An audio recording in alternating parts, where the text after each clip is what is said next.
আসসালামু আলাইকুম গাইস। আজকে রান্না করব ফুলকপি দিয়ে গরুর গোশতের রেসিপি। তাই পাতিলটা বসিয়ে দিয়েছি, তেলটা দিয়ে দিলাম, গরম হয়ে এসছে। ফুলকপিগুলো দিয়ে দেবো ভেজে নেওয়ার জন্য। একটু লবণ আর হলুদ দিয়ে নাড়াচাড়া করে নেব। ভাজা হয়ে গেলে ফুলকপিগুলো আমি তুলে নেব। দেখুন আমার ফুলকপিগুলো ভাজা হয়ে গিয়েছে, আমি একে একে তুলে নেব ফুলকপিগুলো।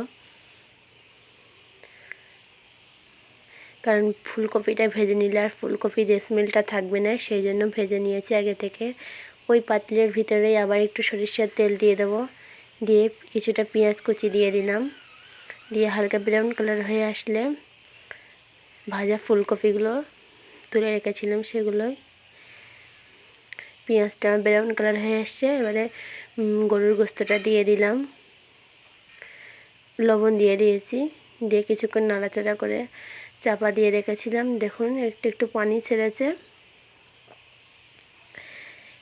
এর ভিতরে মশলাগুলো দিয়ে দেবো। আদা রসুন একসঙ্গে পেস্ট করা ছিল, সেটা দিয়েছি।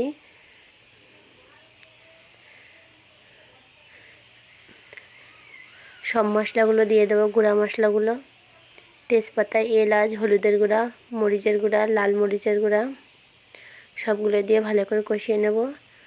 দেখুন বন্ধুরা কত সুন্দর হয়েছে, কত সুন্দর কালার এসছে। দেখুন খেতেও কিন্তু অসম্ভব মজার হবে। আপনারা চাইলে বাড়িতে এভাবে একবার ট্রাই করে দেখতে পারেন।